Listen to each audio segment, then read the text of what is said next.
1332 run, 43 wicket. বিশ্বকাপে সর্বকালের সেরা অলরাউন্ডার ট্যাগ নিয়ে শেষ ম্যাচ খেলে ফেললেন সাকিব আল হাসান। 2007 বিশ্বকাপে ভারতের বিপক্ষে অভিষেক হয়েছিল সাকিবের। শ্রীলঙ্কার বিপক্ষে ম্যাচ দিয়ে শেষ হলো বিশ্বকাপ ক্যারিয়ার। শেষ ম্যাচটাতেও সাকিব সঙ্গে করে নিয়ে ফিরলেন সেই বিতর্ক। বিস্তারিত রিপোর্টে। অন্যায়ের কাছে কভু নত নাহি শির, ভয়ে কাঁপে কাপুরুষ, লড়ে যায় বীর। বীর বীর তো শুধু শোনে, কোনো নিন্দায় কোনো ভয় নাহি গুণে। প্রচন্ড হয় তত পৌরষ, যত দেখে দাগাবাজি। সাকিব আল হাসান তো ঠিক এমনই এক ক্যারেক্টার।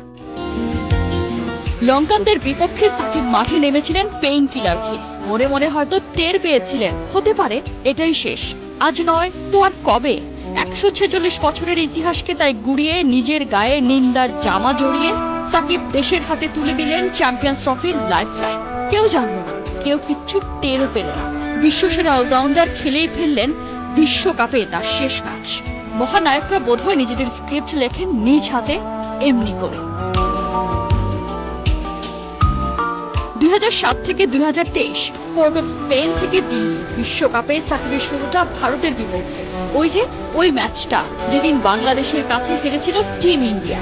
সাকিবের ব্যাট থেকে এসেছিল 53 রান। শেষ ম্যাচে লঙ্কানদের বিপক্ষে সাকিব খেললেন 82 রানের অনবদ্য এক ইনিংস। শেষটা শেষ করলেন ম্যান অব দ্য ম্যাচ। জয় দিয়ে শুরু, জয়ই শেষ।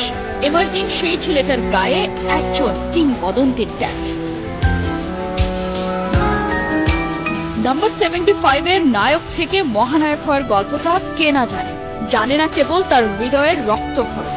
নন্দিত আর নিন্দিত এই সাকিবই কিন্তু বাংলাদেশের ব্র্যান্ড অ্যাম্বাসেডর।